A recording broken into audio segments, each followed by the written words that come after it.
Hey y'all, welcome to today's video. In today's video, I'll be discussing why Beto O'Rourke running for Texas's governorship is not a good idea for him. It is not good for his political future. I feel like just discussing somebody's political future and whether or not something is good or not for it. There's probably a Chris Silla's joke somewhere to be made in there. But I will let y'all do that. But it came out recently, I believe earlier today. I think I just saw it on Twitter or something. That Beto O'Rourke is supposedly running for Texas governor, which is it's really not it really doesn't make a whole lot of sense. I mean, like, if you look at it really basically, I mean, like, the guy who almost won a Senate race is now running for governor. Like, that makes sense. But in terms of his electoral chances, this is just like stupid from Beto. It's really not a good idea. I'm like, yeah, he can fundraise, but I mean, like, how far is, especially in a state like Texas, like, I don't think that's gonna be enough for him. I mean, like, let's go look at 2018. Let's go look at the 2018 Senate, where Beto lost by 2.6% in a D+9 environment. D+9. Montana was blue. Yes, John Tester was the incumbent, but still West Virginia was blue. Yes, Joe Manchin was the incumbent. Sherrod Brown carried Ohio by a likely margin. It's like Tennessee was a likely margin. We saw, like, it was absurd. Tammy Baldwin carried Wisconsin by 10.8%.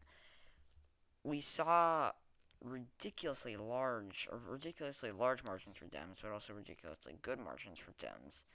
Jackie Rosen winning by 5%. Kirsten Sinema winning Arizona by 2.3%. And Beto still lost by a lean margin. This would have been like, what, 11.6%? That is not good. That's like worse than Trump. I believe in also 2016. Like, that's worse than Hillary than like 2016. That is not, if you're performing worse than Hillary in 2016 and you're not in like if you're not in like what state shifted to the right, like struggling. If you're not in like Utah and it's a less like R plus whatever margin and you're a Democrat and you're underperforming Hillary Clinton, like, or in terms of the margin of victory for the GOP, that is not a good sign. But let's also go take a look at Greg Abbott's 2018 performance. Excuse me. Okay, there we go. 2018, he won by 13.3%. If this was D+9, which it supposedly was, which, let's be real, it probably was. I mean, like, with a 13% margin of victory, it wouldn't be ridiculous to think that maybe this race was immune, but it's such a large margin of victory. But let's assume for a second that it was, because being realistic, there's a fairly good chance that it was. That would mean that Abbott would have won by 22.3%, which is what, as opposed to the 11%, the 11.6, that's like 10.7% better than Cruz. If he's doing 10.7% better than Cruz, and he, like, if he's doing 10.7% better than Cruz, and Cruz still beat Beto, that is not a good sign for Beto. We can also talk about how liberal he is on guns, and that is not gonna favor him, I don't think. I think that's gonna really hurt him. But Abbott overperforms still. Like, he overperforms Ted Cruz. Let's also, though, take a look at the fact that this will likely be or not say fact, but the very likely scenario that this is a red wave. Joe Biden right now has a net negative 2.7, I believe, net negative 2.7 percent approval. I mean, like, that is not. Let's go take a look at net approval. That is not a good sign. I mean, like, yes, Trump was a lot worse in terms of approval. Obama was actually a lot better, which is sort of strange given how much of a wave that was. But it's kind of weird. There's probably some weird, like, stat, like, because Obama was actually he was relatively popular. There's probably some stat, there's probably some, like, you can probably go figure out, like, the average for how much a wave impacts an election based off of the approval of a Democrat as opposed to a Republican or something. There's probably something to be done there. But let's go look at 243. Biden's less approved of than Obama. These elections from Obama, these were, like, under Obama, like, Obama midterms were ridiculously favorable for the GOP. I mean, like, yes, gubernatorial elections are typically sort of weird, but we saw that. I mean, like, I don't want to look at gubernatorial elections because I haven't studied all of them. I feel like there's probably some context to them that I'm not, like, understanding. But in the Senate, Gardner carried Colorado by nearly 2%. Illinois was likely. New Hampshire, June Shaheen only carried by 3.2%. Susan Collins carried Maine by over 35%. Warner only carried Virginia by less than 0.9%. Purdue carried Georgia by 7.7%. It was still pretty red at that point in time. 27.2% margin of victory, though, for John Cornyn. That is ridiculous. We can go look at 2010. Safe Red Arizona. Yes, it was John McCain, but still. Bennett only carrying Colorado by less than 2%. Safe Red New Hampshire for Kelly Ayotte. Safe Red Georgia. Safe Red Florida. Likely North Carolina, double digits. 43.7% margin of victory in Kansas. Yeah, it was Kansas with Jerry Moran. He's probably going to carry it by, like, 20-ish. So that that's Jerry Moran, but still, I mean, like, Illinois.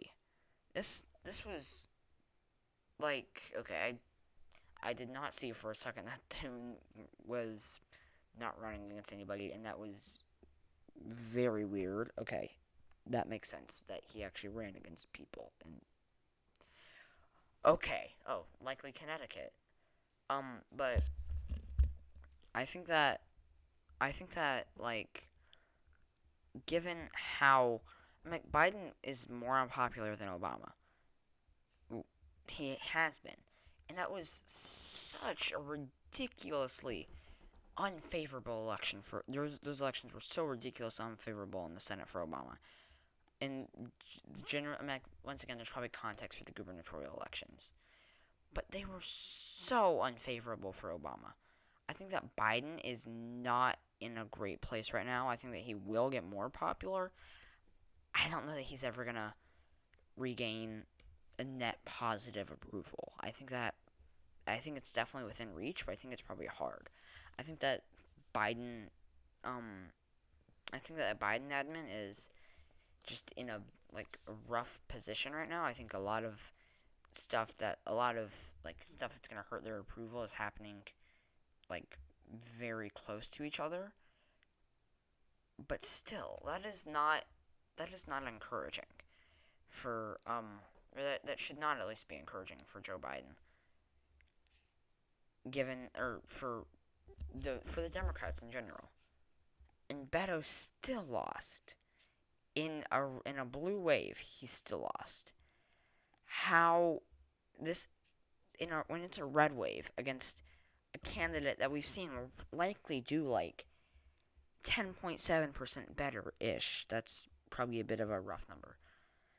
That is not at all a good sign. That is just like, why would he run? It's really just it doesn't make loads of sense. But then again, I mean, like, what was he supposed to do? If he is in a bit of a tough spot because he's probably going to want to run for someone. I think 2018 or 2024 Senate is probably his best bet. But it's not. It's probably. I don't know. He's probably going to want to run for a statewide office in Texas, and I think that 2026 is his best, or 2024 is his best bet in terms of winning. Like, at least recently, like, in recent, or relatively soon elections. I don't think he wants to run in like 2032. If he would rather do that, then that's definitely a better idea. But regardless, I think that this is not the best like scenario for Beto. I think this is not a good idea. I think that he should not run probably, but I don't know what else he would really do. So I think that Beto is in a bit of a tough spot. I think that running for president was just weird. I mean, like, obviously, don't run for president again. Don't run for this. It does put him in a very weird spot. But this is not a good idea. I'm almost certain that he will lose, and by a potentially safe margin. So yeah, thank you guys so much for watching this video. If you enjoyed it, please leave a like below. Stay tuned for my next video. Subscribe to my channel if you haven't already.